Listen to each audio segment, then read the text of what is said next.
Dans cette vidéo, il va y avoir du tuning. Mais en attendant, c'est quand même pas magnifique les amis. Salut!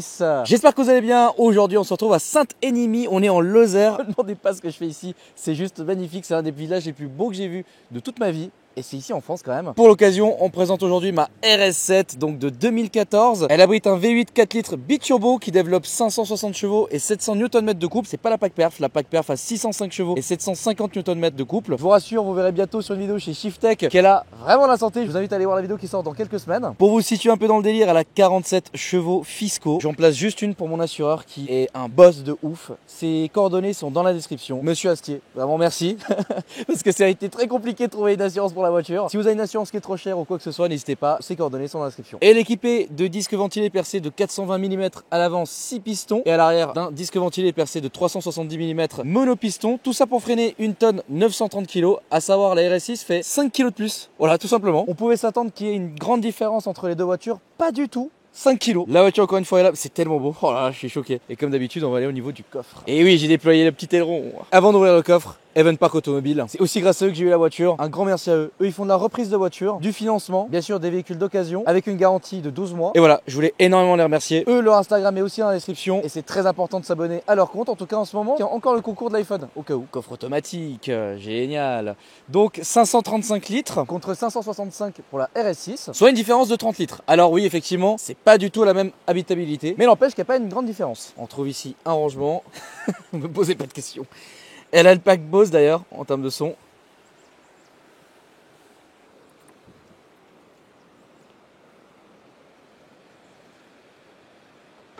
Oh, qu'est-ce qu'elle est belle. Au niveau du réservoir qui est à l'arrière droit, il fait 65 litres. En tout cas, c'est ce que j'ai constaté, les sites donnent 75 litres. Alors, je sais pas si c'est une différence entre la phase 1 et la phase 2. En tout cas, moi, la pompe ces derniers jours, c'était 65 litres. Et elle peut consommer en moyenne 10 litres au 100. Et puis, je peux vous le confirmer, au 98, effectivement, sur l'autoroute, il y a la désactivation des cylindres. C'est-à-dire qu'au lieu de tourner sur un V8, elle tourne sur 4 cylindres. Et effectivement, j'étais à 10,8 de moyenne sur un trajet assez long, quand même, de 300 km, au régulateur entre 130 et 150. Voilà. Neuve, la voiture coûtait à partir de 130 000 €, ce qui est quand même le prix d'une RS aujourd'hui. Je vais pas dire, quand même. Puis, regardez-moi encore une fois cette beauté. Oh là là là là.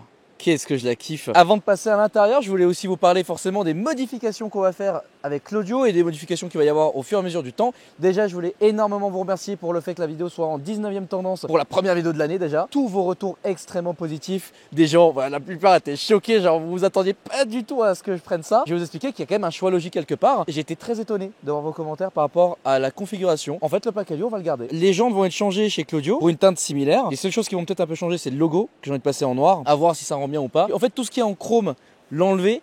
Mais tout ce qui est alu, le laisser. Voilà, c'était ça la petite histoire. Les rétros aussi vont rester comme ça. Au niveau de l'arrière, le logo aussi passé en noir. Et certainement aussi le RS7 en laissant peut-être le rouge comme ça.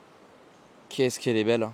Encore une fois, il y a déjà une ligne Miltech dessus. Donc pas besoin de modifier quoi que ce soit là-dessus. De toute façon, vous allez l'entendre juste après dans les montagnes. Vous allez voir que ça chante plutôt bien. Aussi des suspensions qui vont venir. Alors Claudio veut rabaisser de 4 cm. C'est quand même beaucoup 4 cm Claudio mec. Oublie pas que c'est un peu mon daily et que je vais parfois dans des endroits comme ici, tu vois, où bon, j'ai pas trop envie de toucher.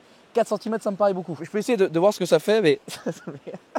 Donc ouais, extérieurement, jantes, rabaissement, 2-3 détails, mais globalement pas grand chose. Au niveau de l'intérieur, il y a le pack carbone, c'est cool. Le ciel de toit, bien évidemment, on va être changé. Premier truc qui va être fait. Ensuite, Claudio a une petite idée très sympa. Passer les ceintures en bleu. Ah ouais, ça c'est une très bonne idée, voilà. Le volant, lui, va passer en carbone. Alors je vais perdre par contre le volant chauffant. Mais bon. Et puis c'est tout au niveau de l'intérieur. Il va y avoir encore d'autres choses, c'est un projet un peu sur le, pas le long terme, mais en gros jusqu'à cet été. Puis côté on va sur les places arrière que étonnamment j'ai essayé. Alors oui c'est vrai que durant l'essai avec Shiftech, je me suis mis à l'arrière. Et franchement c'est très confortable. Alors je peux comprendre une chose par rapport au break, c'est que si vous êtes trop grand derrière, vous n'avez pas une marge de fou. Donc c'est vrai que prendre un passager qui fait 1,90 m derrière, voilà ça c'est la grande différence par rapport à la RS7 et à la RS6 au niveau de l'intérieur. Ensuite au niveau des options, elle a les sièges chauffants à l'arrière, ça c'est cool. Elle a 2 prises 12 volts, type allume-cigare. Alors j'ai pas regardé la carte grise, mais je pense pas que ce soit une 5 places, je pense que c'est une 4. Oh, aïe aïe aïe, c'est beau. Et ici les porte-gobelets. 2 liseuses en LED. Poignée ici avec le porte-manteau là, et un autre ici aussi, bouche d'aération là, du carbone. Et ça aussi je me posais la question si on ne devait pas l'enlever et le mettre en noir. Je sais pas si ça rendrait bien. Comme je vous l'ai dit avant, là elles sont Bose. Petit cendrier ici. Oh, il n'y a pas de fumeur dans ma bagnole. Un filet de rangement là. Écoutez, on va démarrer la bête et aller faire un tour. Et je vais faire des prises extérieures. Ça va être très sympathique. C'est le moment que vous attendez beaucoup aussi. pareil. Voilà à nouveau le véhicule de l'extérieur, la clé ressemble à ça. Clé Audi avec le petit logo RS. Ah c'est beau.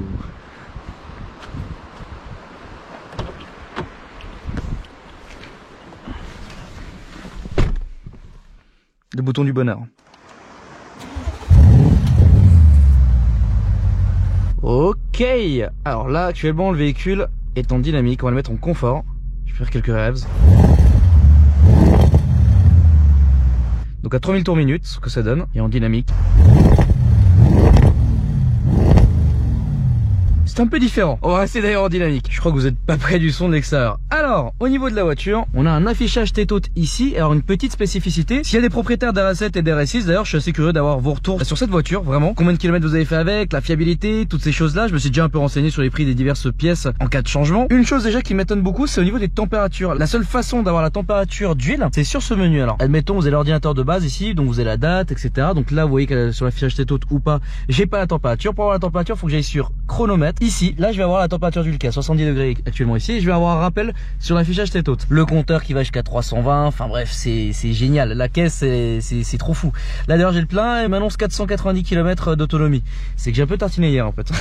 Bon, l'écran est quand même assez vieux. Il faut que je passe à un Apple CarPlay. Il faut que je mette quelque chose. Un peu déçu parce qu'à l'époque, vous voyez que c'est une A7 et c'est pas ni une A7 ni une RS7. Aujourd'hui, bien évidemment, ils ont changé ça. Ça c'est cool. Les modes de conduite, c'est un petit défaut parce qu'il faut absolument toujours aller sur le menu car. Donc admettons, t'es sur média. Tu vois là, j'ai ma musique. Je suis obligé de rappuyer sur car et de là pouvoir changer les choses. Ça aussi aujourd'hui ils l'ont changé, donc vous avez les modes de conduite directement sur le volant aujourd'hui, hein, les modes RS. Le volant donc c'est un volant rond et pas mes plats. Il y a le volant chauffant qui est ici, qui est là activé et là désactivé.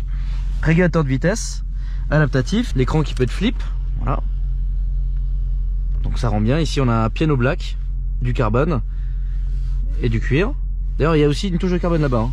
C'est un petit détail. Le certain stop. Ici, c'est pour lever le béquet à l'arrière. Le SP, j'ai siège chauffant et ventilé. Ça, c'est cool pour cet été. J'ai hâte de voir ça. Très étonnant. Il n'y a pas de prise USB. Là, j'étais vraiment choqué. Il n'y en a pas. C'est-à-dire que là, bon, il y a une allume-cigare. Ici, donc, le cendrier. Et puis ici, une allume-cigare.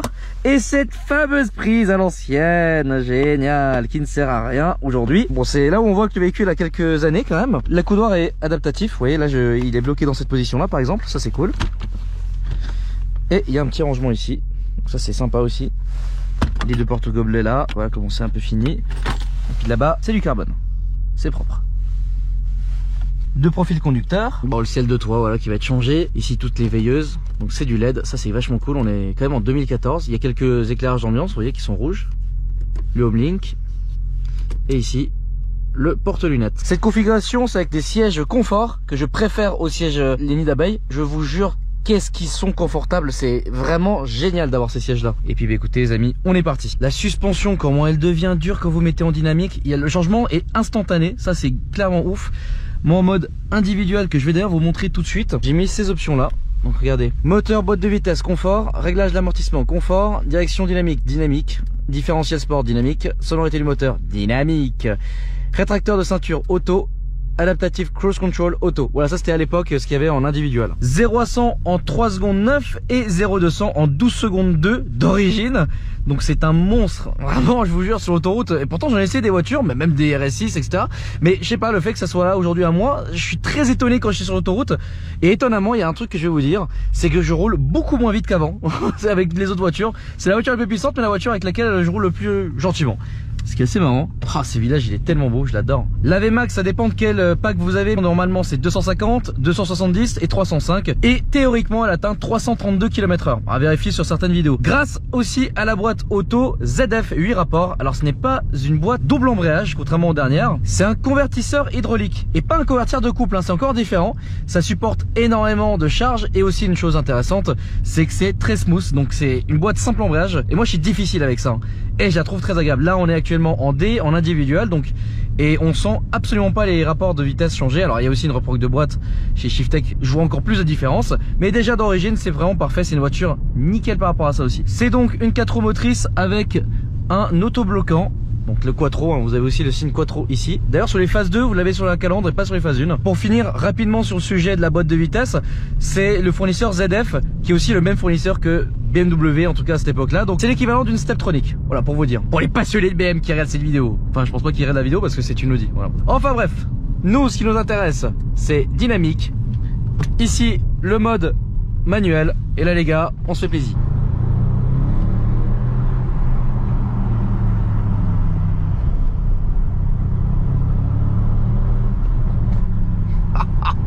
Les retours de la Viltech, c'est trop.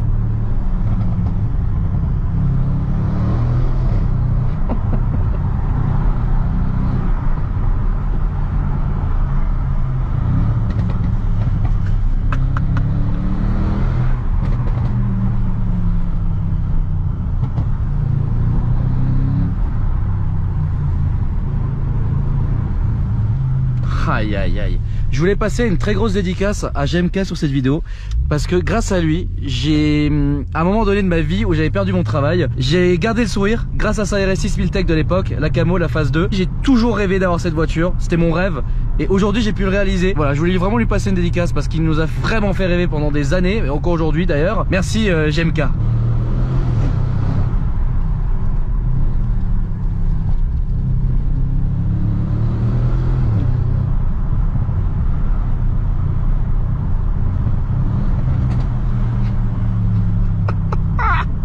C'est trop con.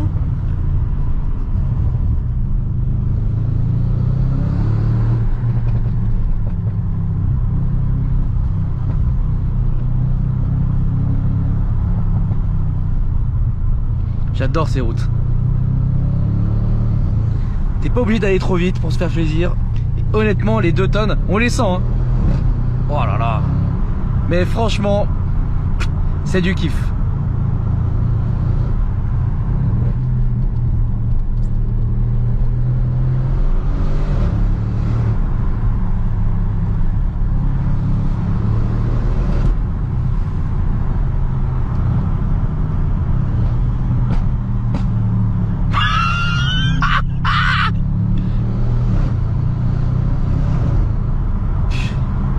Ah, cette auto.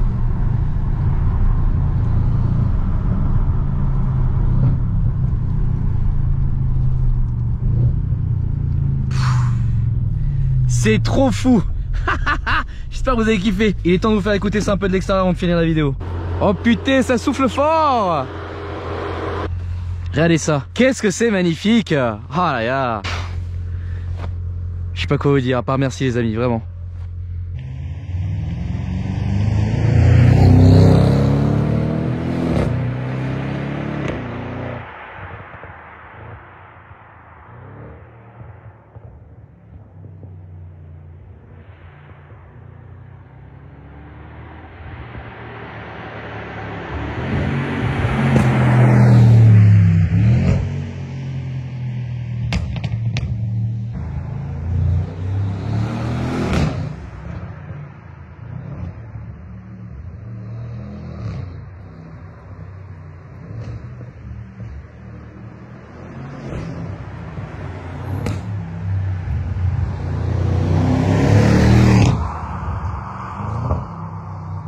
Elle est prête à intervenir comme la gendarmerie.